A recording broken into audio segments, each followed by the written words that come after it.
All right, let's go ahead and get started. Hey everybody, thanks for joining today's CA Security Community Webcast.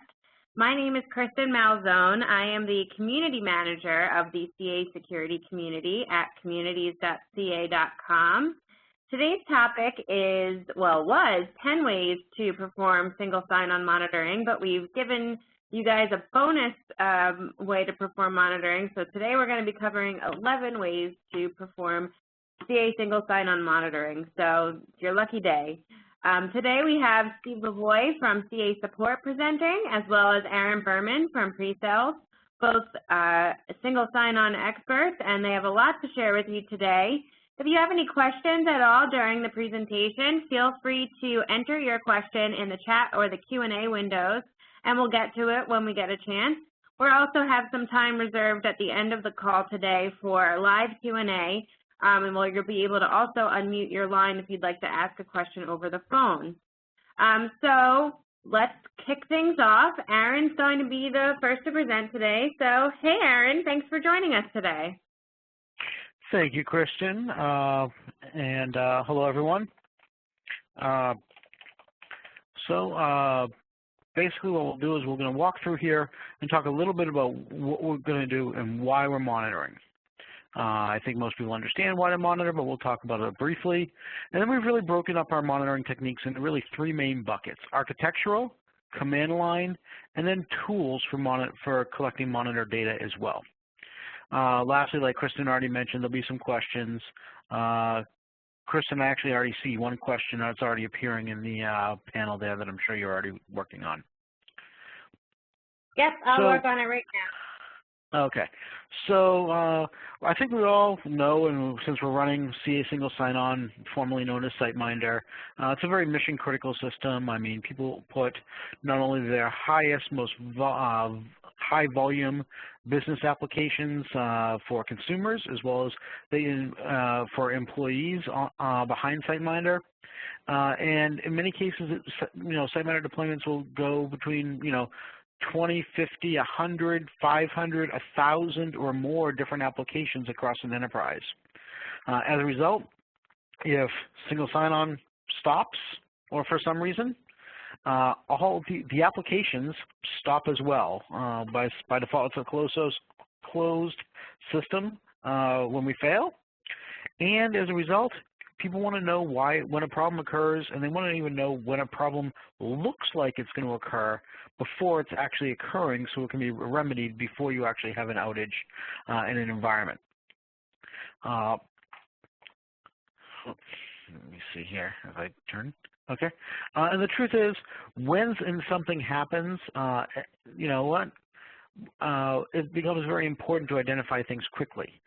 All too often, there's numerous different teams inside the organization that are really responsible for applications.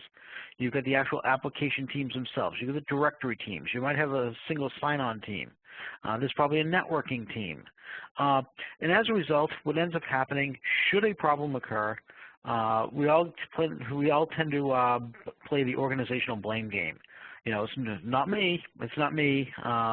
We actually, many times I've seen organizations get on phone calls. I like to call them tele-lynchings, with the idea of literally we'll have 40 people on a bridge line trying to figure out what's going on. And when that happens, we, literally just quite frankly don't get anywhere. So getting data quickly, not only as a result of an outage, but also before an outage for capacity planning, for other aspects of that is very important. Oh, there we go.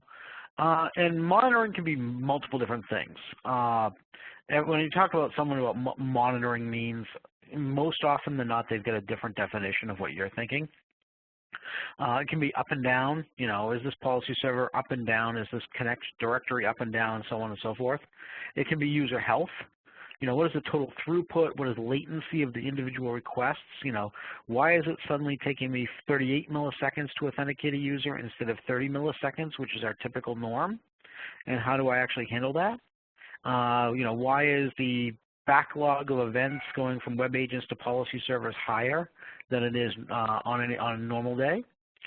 And also monitoring can even imply user activity.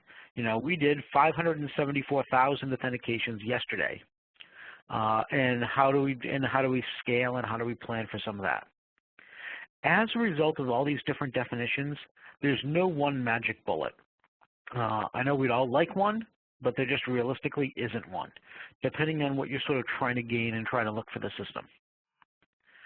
So that said, I'm going to go through some of the architectural aspects that we see when we like to talk about monitoring. And these are no way necessarily an exhaustive list, but we came up with 11 good ones, so we'll start with some of these. The first one, and this is the one that's very commonly used, is some sort of a synthetic transaction. There's numerous tools out there to automatically log in and access a web page. And you know what? It's very effective because it gives you what a customer is actually viewing. In fact, there's SaaS services now that actually do it over the internet, so you can even take into account internet speeds as well. And you actually can get reporting, get alerts based on time and page loads time and all this. Now, on the surface, it seems like a great idea. There are some challenges though, because it'll tell you it'll be great when it'll tell you, if you're responding to logins and login times and authorizations and all that. And it looks across the entire site. So that's a great piece of data because really it's what your customers are actually seeing, whether your customers are actual customers or just internal employees. The problem is you don't know what the path was. Between load balancers, high availability systems, failover, round robin, HA between internal components, all that stuff is hidden from this. And so what ends up happening is you get a good perception of what users are seeing, but it's still not easy to try to track down exactly what's going on. Real world story is I had one customer of ours. They actually were running for years. They had a backup server that was ready in the event of an outage.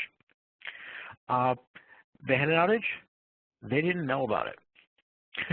They didn't even realize that their first policy server was down for several weeks until the next one, the second one went down one day, and then there was a big chaos. So things like that you can't see through this.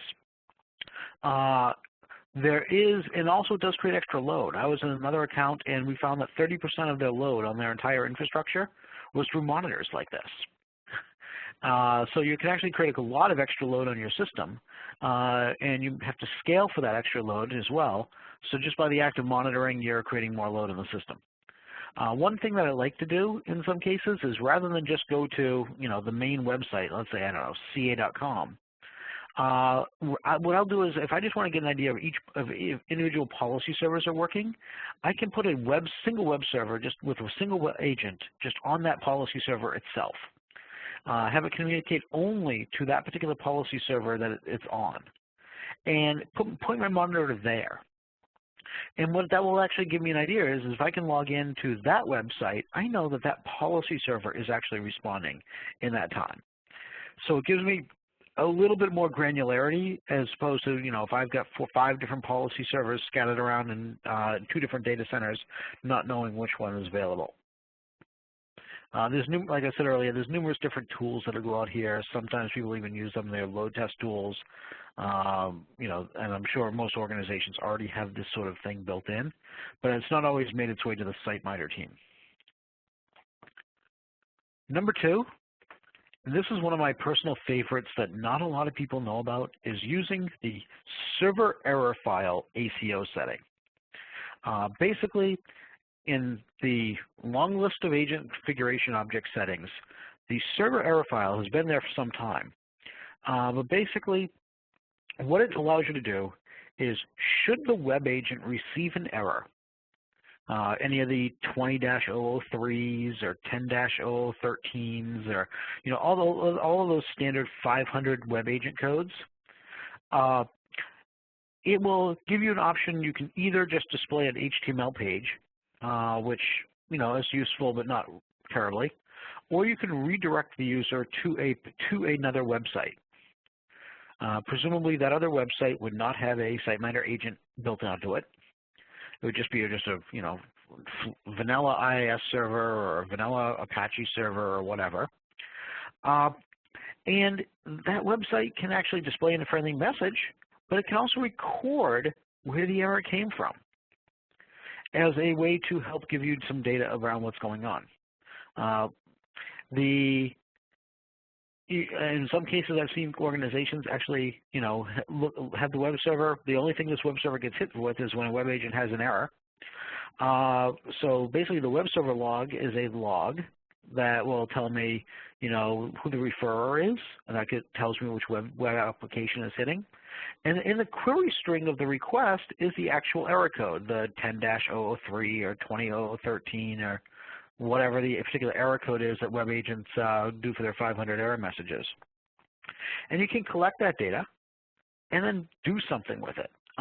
This is in one case I actually saw someone that actually made it a JSP page, and the JSP would actually log all the information that I'm mentioning. It would also then, if it saw a higher than normal level of activity, it would send an email somewhere. And it's all possible to do. It's all out of the, this is a, just a very easy thing to enable inside SiteMinder. And should an error occur, the nice part is you have friendly error messages to boot in the system, which most people want to do. And I think I've completely talked over my next slide. Yeah. So yeah, I have. The big benefits are, it's just real time. I'm willing to bet almost every single person's SiteMinder environment, occasionally we have a web agent error that's thrown for a whole variety of reasons. TCP socket gets reset, or policy servers being reset, or who knows. But most times, the great part about the internet is we've trained users not to expect it to work. So what people do is they hit reload in the browser and suddenly everything's all better, and they just keep on going. But it'd be very good to be able to count those, and this will actually give you the ability to count those as well.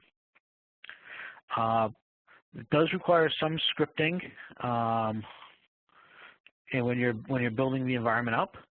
So keep that in mind, because we don't provide the JavaScript or type of thing I've already described. But it allows you to just integrate it with whatever system you're using. The third, not trying to be a plug for just buy CA stuff, but CA has, and there are other systems that are by other third parties as well that I'm much less familiar with, a network layer monitoring tool. And so at CA we call it our Application Delivery Analysis, or ADA product line. But like I said, I know that there's parallel tools that other third parties sell as well.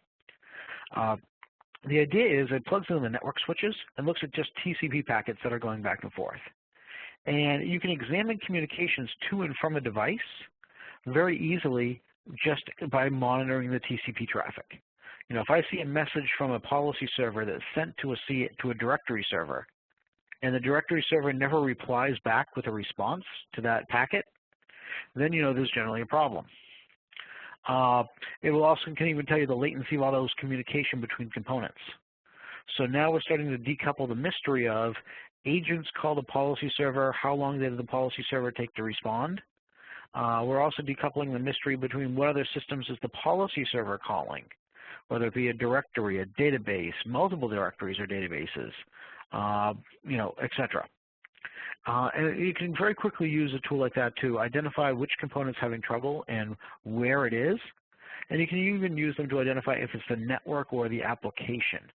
A lot of times just, the network is saturated or something like that and you run into problems, or the directory might not be responding. And it's very conclusive proof. I mean, I've seen it numerous times where, SiteMinder tries to talk to a directory and the directory team says, well, we ran a test and our directory is responding just fine. You can actually point to it and look at it, well, here's some conclusive data to the otherwise. This isn't something that's part of CA single sign-on. And it's not necessarily a CA single sign-on specific solution, but it really can be designed to help to manage all of those communications. So with that, I'm going to turn it over to Steve. Steve, I'll let you sort of walk through some of the command line pieces. Sure. My name's Steve Lavoie. I'm a principal support engineer here with CA SSO support, and I don't have control of this, so we'll play like we're old film strips, and I'll beep, and you can hit it along, I guess. There we go. All right. So one of the things that we have at our disposal is the SMPolicyServ command. It does more than just start the policy server. You can run some switches such as the -stats and the -publish switches to generate some information about what's going on the policy server at the time. The stats command will dump the statistics into the SiteMinder policy server, CASSO policy server log, or the SMPS.log file. The SMPolicyServ-publish can dump it into the SMPS log. It can also dump it into a separate log on the side. And each is used. So they have some similar information. They have some slightly different information. What we often see people doing with SMPolicyServ -stats specifically is configuring a script and then scheduling that script to be executed in a Windows scheduler or a cron job. And every time it runs, say it runs every 5 minutes, it'll dump the statistics into the policy server log, so you can get a point in time of what's going on, or I should say, get a view into what's going on the policy server at that time. And it provides a lot of good information about the policy server and what it's processing. So can we just continue on that one, Aaron? Okay. So here's an example of the output in the SMPolicyServ, the SMPS.log file, excuse me. So we see it dumps out a line telling us this is system statistics, and the first thing it tells us is our thread pool, the number of threads we have in our thread pool. And then it gives us thread pool information as well as connection information. So that third segment down is really our thread pool information. It gives us our messages, our waits, our misses, our max high priority message queue, our normal priority message queue, as well as the current depth and the max normal priority depth, current high priority depth, as well as the number of threads. So what we're really looking at here, if we think about what SiteMinder is really doing, the policy server really only processes is protected, is authenticated, is authorized calls. So every time a web agent submits one of those requests to the policy server, the request comes into the policy server, and the reactor thread takes that request and determines whether it's a high priority or a normal priority request. High priority requests are agent connection requests, such as an agent opening up a new connection to the policy server.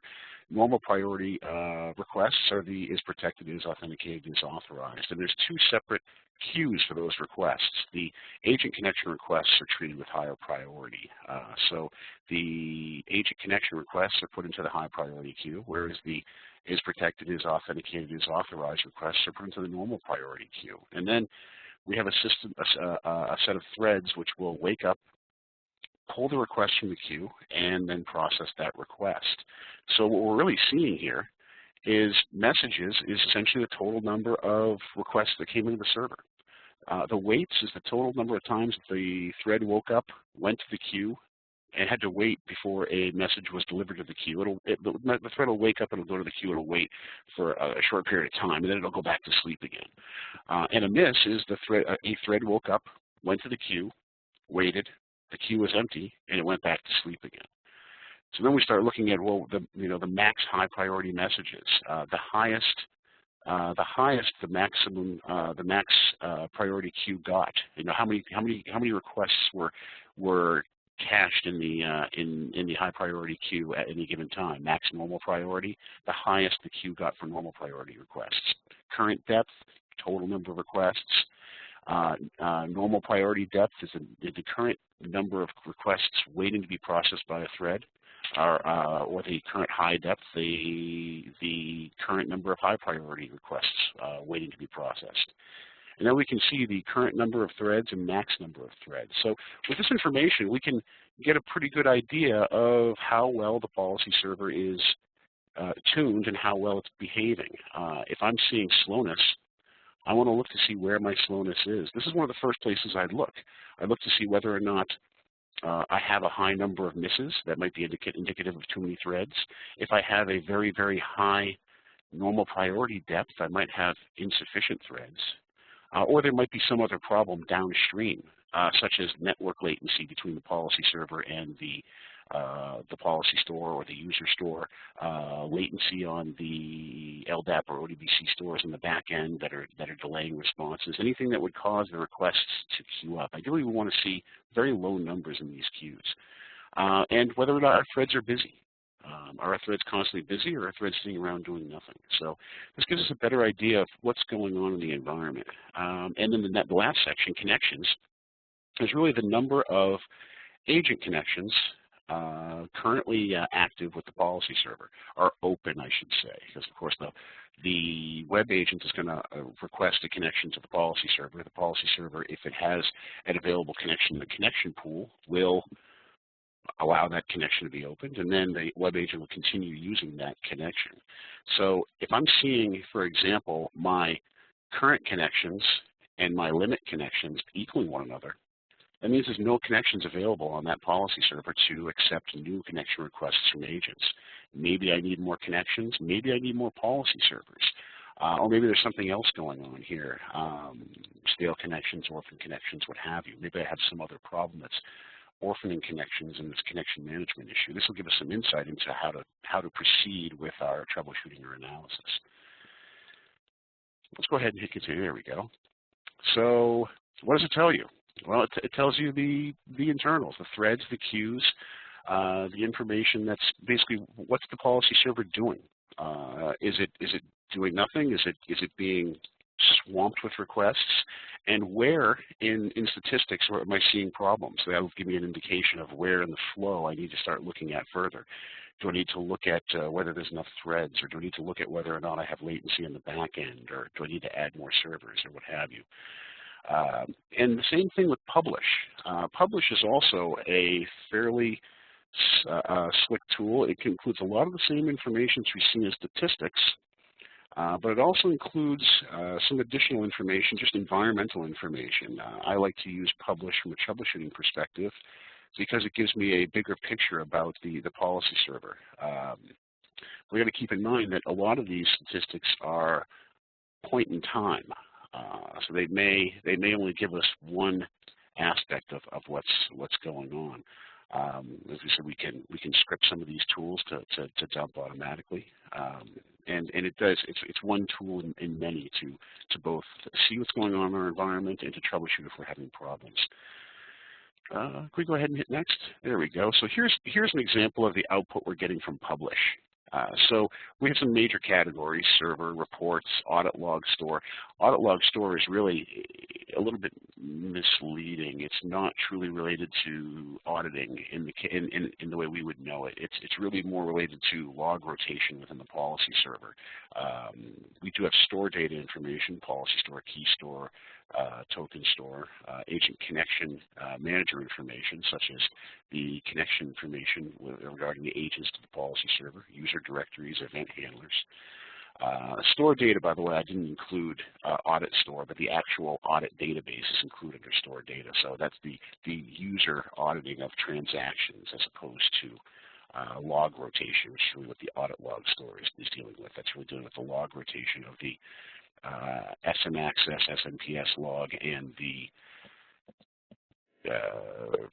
admin audit logging. There we go.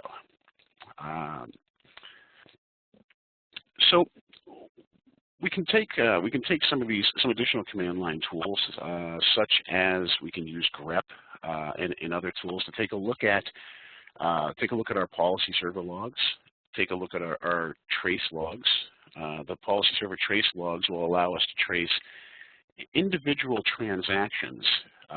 Say I have a login problem in a specific environment, and I know it's related to a specific domain, I know it's related to a specific user, or I know based on my analysis, I know there's a particular process ID or transaction ID, a PID or a TID. We can use things like grep to go through the trace logs and isolate specific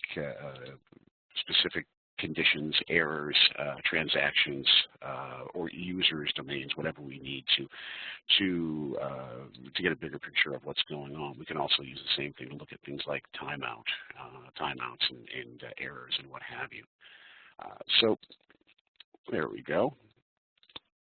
So let's see, agent number of connections. So yeah, so these command line tools will tell us things like the threads, the queues, the agent connections, whether or not we're seeing processes slow down or speed up. If you're taking a look at things over time, they're readily available and easy to use, but we may need to combine some of these things together to get a bigger picture of what's going on. Let's go ahead and hit the next slide. SMPS and SMEXEC Log. So the SMPS log is our policy server log. Really, I think of it as what's logging at the application level. And SMEXEC is really what's going on with our policy server. So the SMPS log will show us the policy server starting up, will show it if it's having any major failures connecting to stores or any major failures, processing requests or failures at an application level. SMEXEC will show us things like the SMPolicyServ process restarting. So if I'm seeing restarts in SMEXEC, I might want to start looking at some other tools like generating a user mode process dump to see if there's a process crashing here. If the process is crashing, I want to understand why, where in the stack it's occurring, and what I need to do to address it. So the SMPS log may show us a high volume of restarts, and SMEXEC may show us the policy server stopping and starting, stopping and starting. But I may need to use some additional third-party tools to take a look at what might be causing events like that. Let's go ahead and we'll hit enter or hit next on the next one here. Policy server profiler analysis. So the policy server profiler logs, unlike the SMPS logs, are really our transactional logs, the tracing of user transactions. Basically, it's the is protected, is authenticated, is authorized API calls and corresponding responses from the policy server to the agents, and also the connections between the policy server and the backend stores, the audit store, user store, session store, policy store. And we can see everything depending on what we've enabled for profiling. We can take a look at whether or not we're failing to bind, whether we're failing to connect, whether we're failing to get a response back again. So we can follow the traces through to see where the problem may be occurring.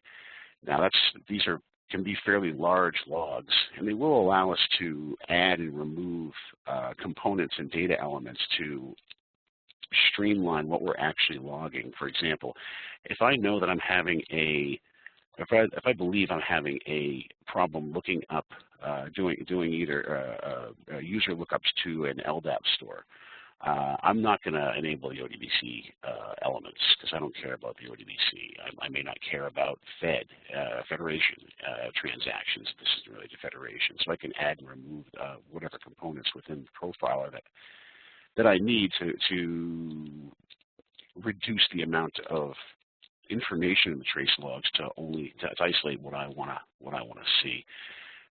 Now, once you've got a profiler log, and you may have many of them, that's where sequential or serial reading line by line of those logs may not be efficient or effective, especially if I've got thousands of user transactions being traced in there and I'm trying to isolate a small subset of those. So what I can do is as we said earlier, we can use the tools like grep to try and read through those trace logs. What we also have is we have a policy server profiler analysis tool. It is a tool that's open, available to us on CA communities.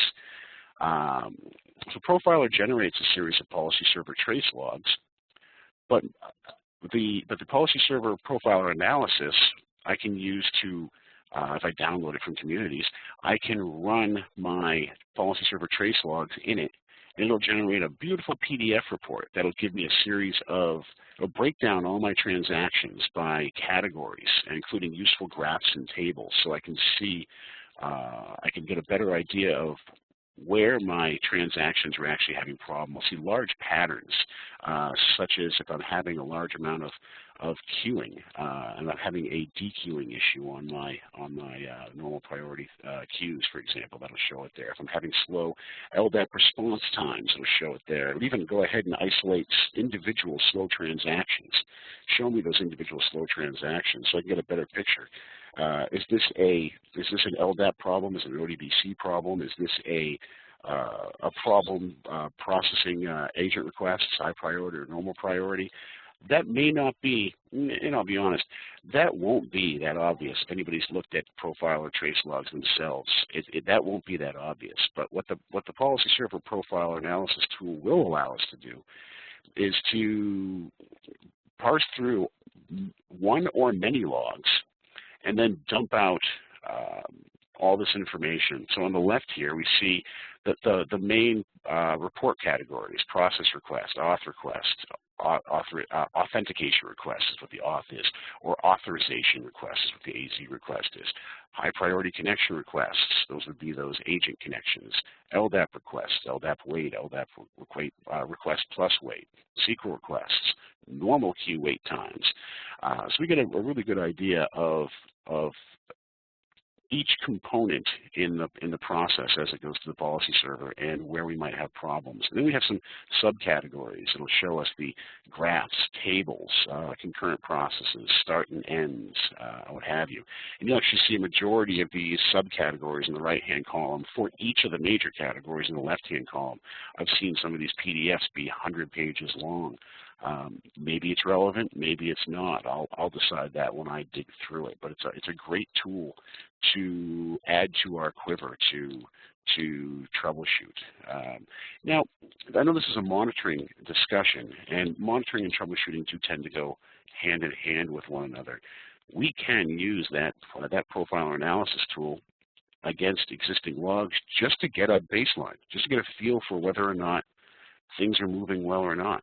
Maybe users aren't exactly reporting problems, but you may see slowness that you can address.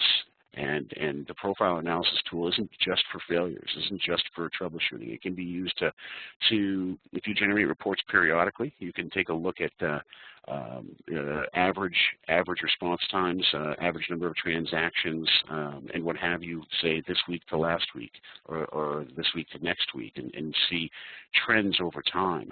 And really, the idea in monitoring is not just to find the problems, which is really more troubleshooting, but to see trends. Am I seeing a trend where performance is slowly degrading? And if so, in what aspect or component, or what or where in the flow? Is it an LDAP problem? Am I seeing a SQL problem? Or am I seeing a NQ DQ problem with the queues in the policy server?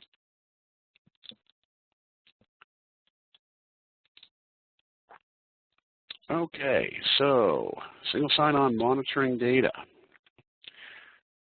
So SiteMinder comes out of the box with a internal monitoring subsystem, and that can be used to collect data for monitoring of the environment. And there's actually a couple of ways you can use this. There's no configuration required for the internal monitoring subsystem. This is part of the agent and policy server components automatically.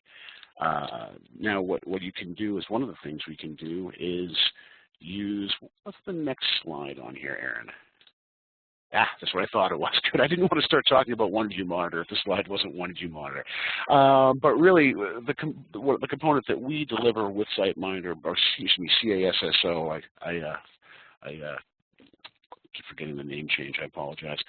So what we deliver automatically is OneView Monitor. It is a tool that will automatically work with our monitoring subsystem and provide an insight into what's going on in the environment. OneView Monitor itself is is part of the policy server, but is not necessarily enabled by default. It's something you'll have to set up. In your environment. But once you set up OneView Monitor, there's no additional configuration that's needed. It's going to automatically detect all of the components, all of your policy servers, web agents, proxy server agents, what have you, and add them into OneView Monitor. It pulls that information from that internal monitoring subsystem, and it allows you to get to see what's going on at that point in time in your environment. It's not really going to be a historical recording or reporting tool, but it will allow you to monitor the health of your environment and monitor the components in your environment to determine if there is a problem. If you get used to looking at OneView Monitor on a regular basis, you'll be able to see as things start to degrade, if they start to degrade, and be able to be proactive as opposed to reactive. Okay. So this is you, isn't it, Aaron? Yeah, I can take this one. Sure. Okay. So in addition to the OneView Monitor, we also have tools that collect that data and can display them in a much more graphical manner, a much more pretty manner, and store them and give you trends and things like that over time. That is our APM, formerly known as Wily, single sign-on product line. Again, this is another separate CA tool that CA has and sells.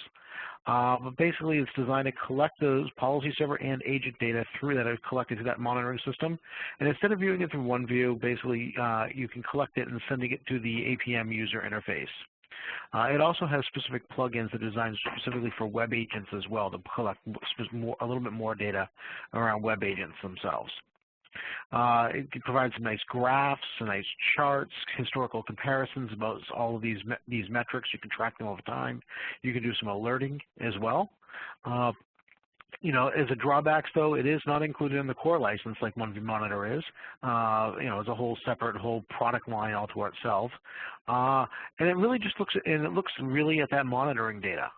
You know, the average authentication time, the average authorized time, the number of sockets that are open to a policy server, the queue depth on a policy server, those types of data. I would probably say it's a great tool for high-level overview, but not necessarily something that's going to give you deep data to do deep dive investigation. Number 10, if you're looking to go a little bit deeper with some of the data, a partner of ours called IdentityLogix has a tool called SpyLogix that is specifically built around single sign-on. They also have plugins for IdentityMinder and soon to be plug-in for directory as well. And this third-party tool does collect the same monitoring data, but it also collects end-user audit activity as well. It does the same idea of doing alerts based upon thresholds, but now you can tie your alert space to a combination of authentications per second and audit trails, audit data as well.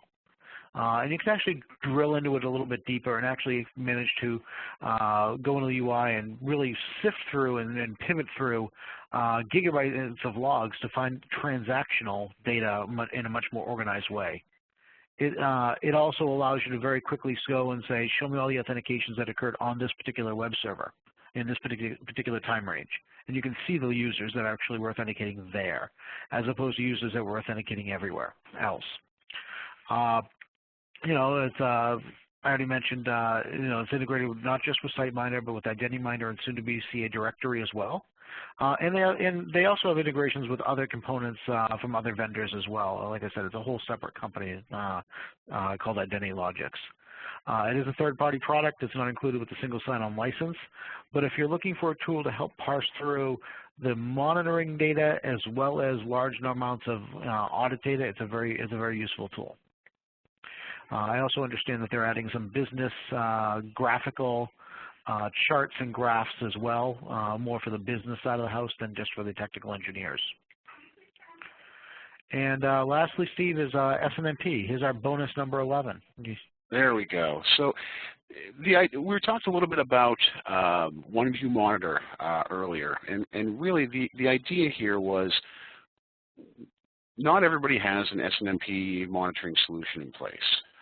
So one view monitor really allows us to be able to achieve that without having to implement a third-party monitoring tool, and it gives you the ability to see what's going on in your environment and see a large number of metrics.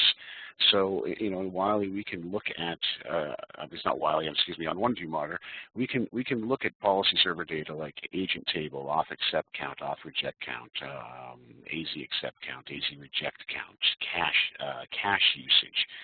We can on the web agent we can take a look at a number of authorization events and a number of is protected calls and what have you. But not everybody wants to have two monitoring tools. Not everybody wants to use one view monitor for SiteMinder and then SNMP for all the other applications. So we sort of have two camps here. If you don't have an SNMP monitoring tool, then one view monitor is a great solution. If you've already got an SNMP monitoring tool, and there's a variety of third-party products out there, there's also a variety of SiteMinder, or CA products out there as well, and you want to incorporate SiteMinder into your SNMP monitoring solution, we can support that as well. That's not a problem at all. We already deliver a series of MIBs, and we already deliver a SiteMinder SNMP agent. What's required for SNMP monitoring for SiteMinder is going to be the configuration of one view monitor and the use of the CASSO SNMP agent. The CASSO SNMP agent is then going to interface with the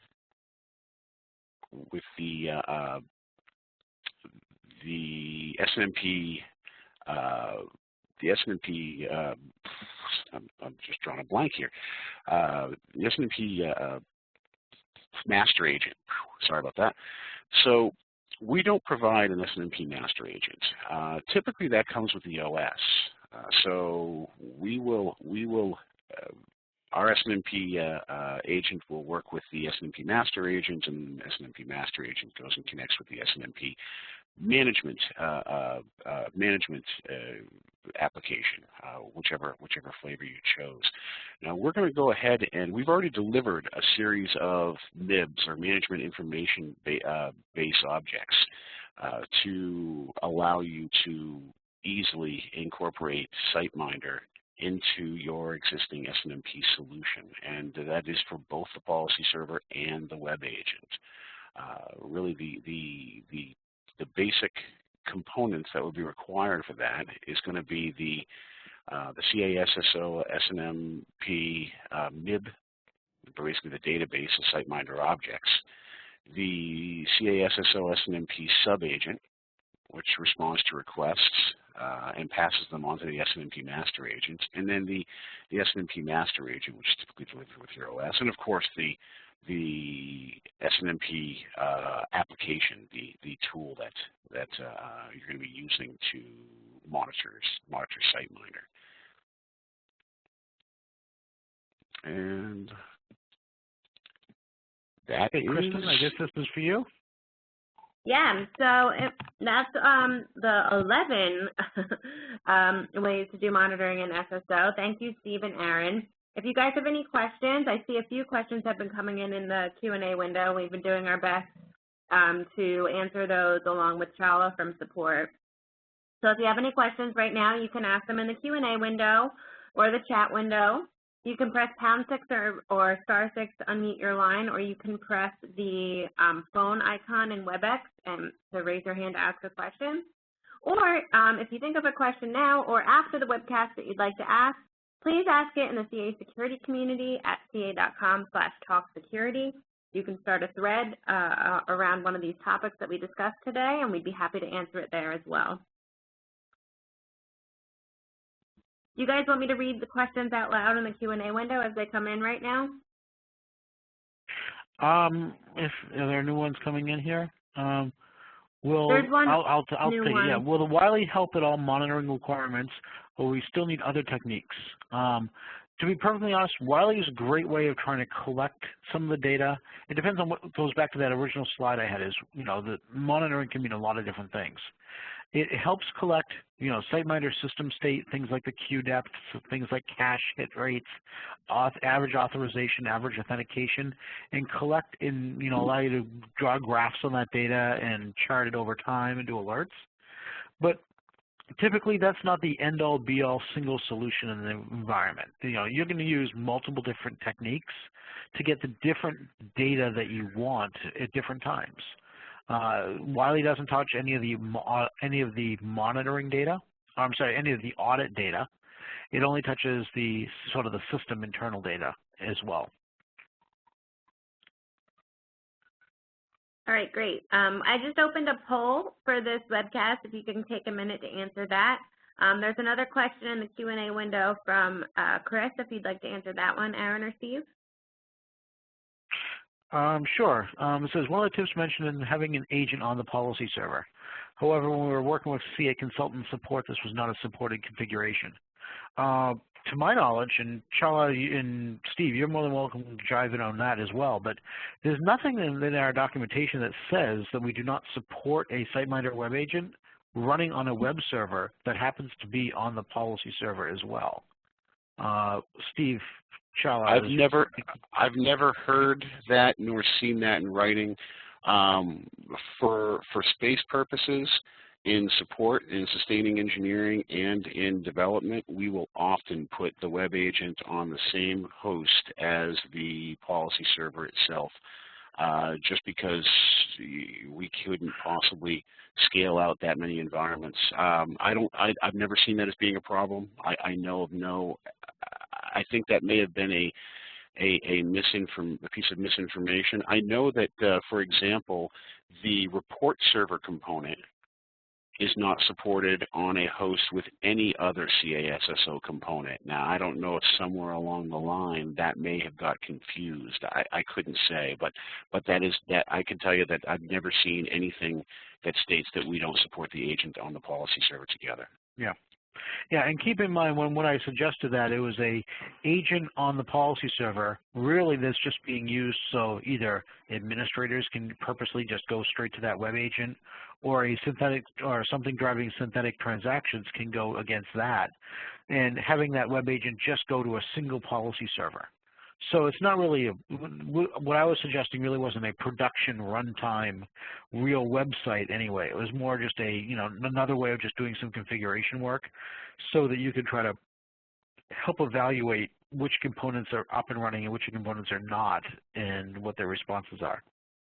One more thing to consider here, the Web Access Management User Interface, or the WAM UI, or the Admin UI, as some people refer to it, is an agent, and that's fully supported sitting on a policy server. In fact, more often than not, I see WAM UIs on the policy server directly. So that is nothing more than a glorified agent.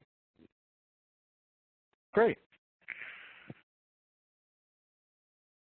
There's another question from Brent. If threads reach max limit, what is the resolution? Threads actually reaching max limit is not a problem. In fact, when the policy server starts up, it will allocate threads, and then it won't allocate all of them. And as more threads are needed, more threads are opened. Now, the interesting part of the way that behaves is once a thread's opened, once a thread's physically started, it remains started. So what we often see is we see the current threads and max threads equal one another.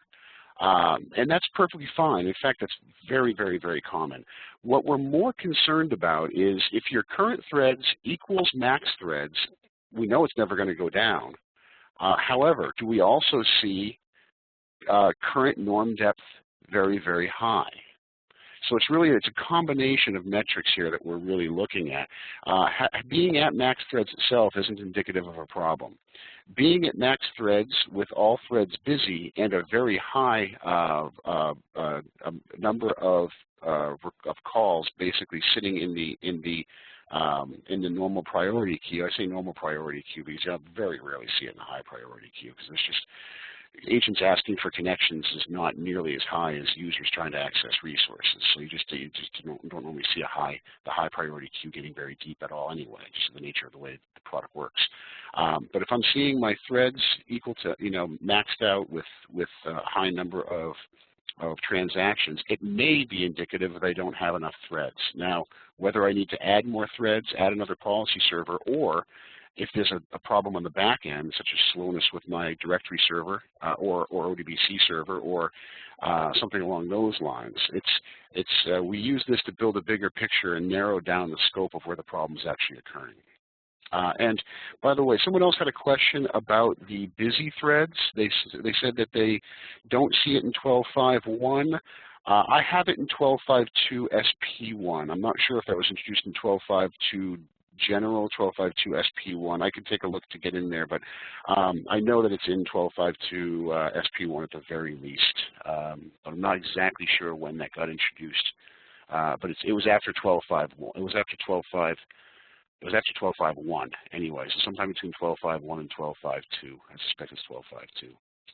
So trying to answer two questions there. I hope that got both of them. All right, cool. Okay. There's another question in the chat window if you want to take a look at that one. And before I forget, I just wanted to mention to everyone on the line that another great place to ask questions around single sign-on is the monthly single sign-on office hours that we host every month. You can find the upcoming events in the CA security community. So if you go to ca.com/talksecurity, you'll see all the upcoming events. You can RSVP and add to your calendar so that you don't miss it. The next CA single sign-on office hours are going to be on Thursday, May 21st at 10 a.m. Eastern Time. So go to the community and RSVP and add to calendar so that you don't miss that. Do you see the question in the chat window? From no. Caravanin? No, I don't. Says there was a CAPKI lib conflict if you install agent and PS on the same system.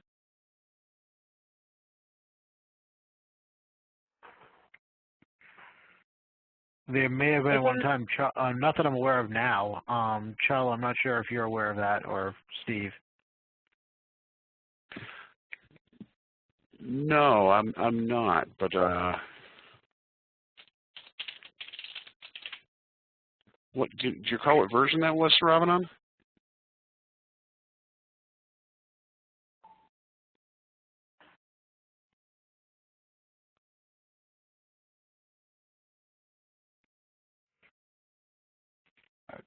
Kristen, what was the question? It says there was, here, The discussion was around whether or not we support an agent on the same host as the policy server, and Saravanan seemed to think that it was around R12SP3. There was an EPKI conflict when you installed the agent on the policy server. That may have been where that information came from. If there is such a case, I think it all depends upon the environment variables. If that's the case, maybe you just have to set the right, there, when it comes to agents and policy servers, you could say CA, WA, ESH, or CA, PS, ESH, and different environment variables, which you can control what libraries and where to load for which component. So, but if still there is an issue, I think you should probably open a support ticket. So we can take a look and we'll suggest. We'll take a look and we'll suggest next steps. Okay, great.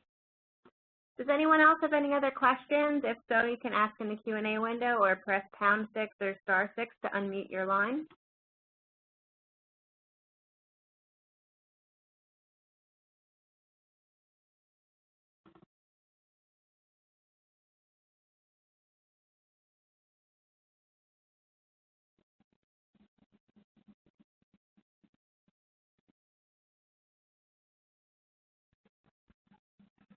All right, I don't see any other questions coming in, so we'll wrap this up today. Thank you, Aaron and Stephen and Chala, for joining this today and answering everyone's questions, going over these different strategies for monitoring. I think it's been really valuable. We got positive feedback in the poll. So thank you so much for attending, everyone. I'll email links out to the slide deck from today as well as a recording from this webcast, and we'll post those to the community as well. So thanks so much. We'll look forward to seeing you on the next webcast or the next office hours. Have a great day, everyone, and a great weekend.